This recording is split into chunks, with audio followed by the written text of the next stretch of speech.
लोकतांत्रिक युवा शक्ति पार्टी आप सबके बीच में आने वाले राजस्थान विधानसभा चुनाव 2023 के संदर्भ में बात करने के लिए उपस्थित हुई।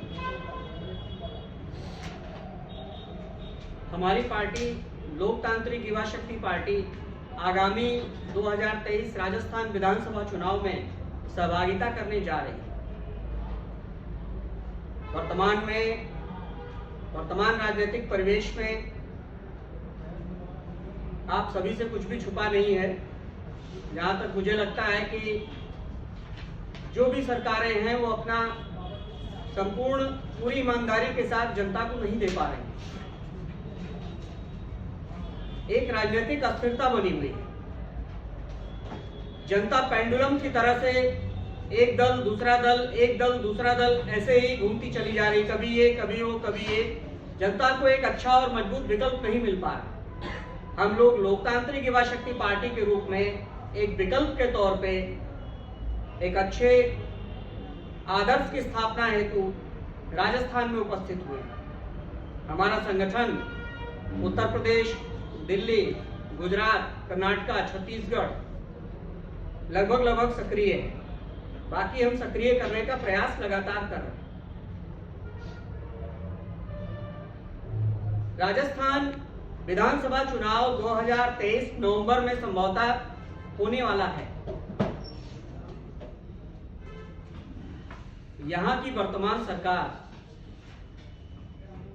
भ्रष्टाचार पे लगाम लगाने में पूर्णतया विफल है। बेरोजगारी को कम करने में पूर्णतया विफल है। महंगाई रोक पाने में पूर्णतया अक्षम है। किसानों को उनकी उपज का उचित मूल्य दे पाने में पूर्णतया अक्षम है।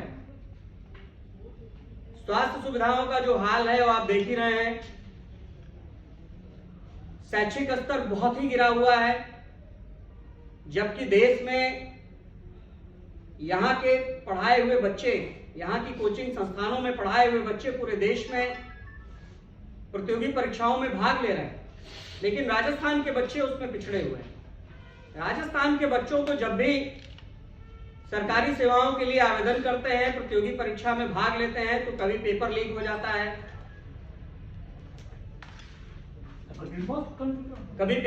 जाता है,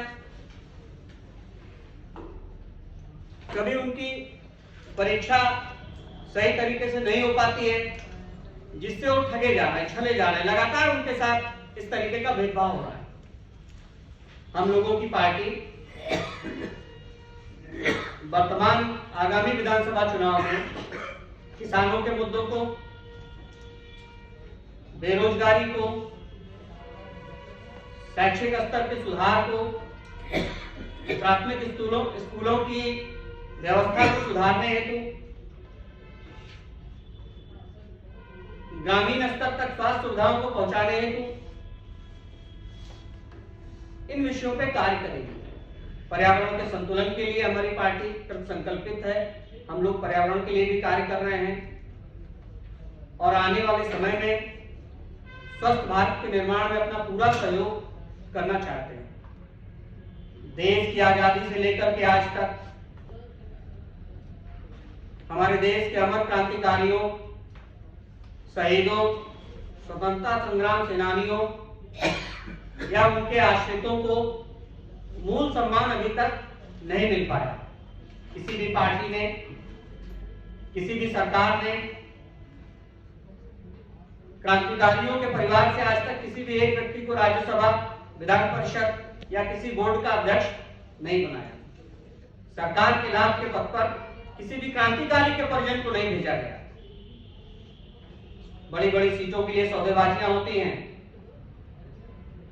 कहने के लिए बड़ी बड़ी बातें होती हैं, अमृत महोत्सव मनाए जाते हैं, कहा जाता है कि यह देश आजाद हुआ इन क्रांतिकारियों के बलिदानों की वजह से।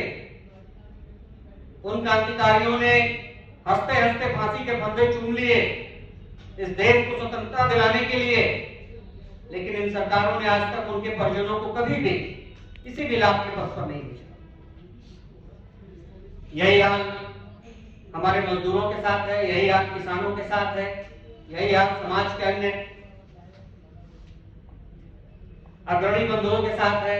मीडिया के साथ भी लगातार भेदभाव किया जाता रहा है, पत्रकारों के साथ लगातार भेदभाव किया जाता रहा। मैंने तो सुना अभी जयपुर सरकार, राजस्थान सरकार ने पत्रकारों को प्लाट आवंटन दिए थे, पैसे भी जमा करवा लिए और आज तक उनको उसका परिश्रम भी नहीं मिल पाया, कब्जा भी नहीं मिल पाया। लगातार पत्रकार इसके लिए संघर्ष करते चले आ रहे हैं। हम लोग इन समाज के जो प्राथमिक स्तर के मुद्दे हैं, जो विषय हैं, इन विषयों पे कार्य करना चाहते हैं, इन विषयों पे कार्य करने के लिए आए। साधारण परिवार के बच्चों को राजनीतिक रूप से, सामाजिक रूप से उनकी पृष्ठभूमि को कैसे मजबूत किया जाए, इन विषयों पे कार्य करने के लिए आए और इन्हीं विषयों, इन्हीं मुद्दों को लेकर के जनता के बीच में हमें जाना है। अभी हमने एक दिन मीडिया में देखा कि यहाँ की एक वरिष्ठ अधिकारी है, महिला है, उसने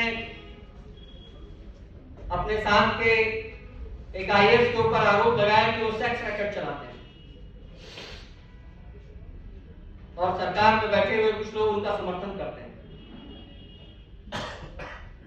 वो महिला बेचारी, जब जिस प्रदेश की एक नौकरशाह, एक प्रशासनिक अधिकारी, प्रशासनिक महिला, उसकी अस्मिता सुरक्षित नहीं है, तो आम जनमानस के साथ क्या होता होगा, सोचिए आप। ये विषय सोचने के लिए मैं किसी भी दल के लिए, किसी भी सरकार के लिए उसकी खिंचाई करने के लिए नहीं आया, उसकी बुराइयों को गिनाने के लिए नहीं आया हूं यहां बैठा।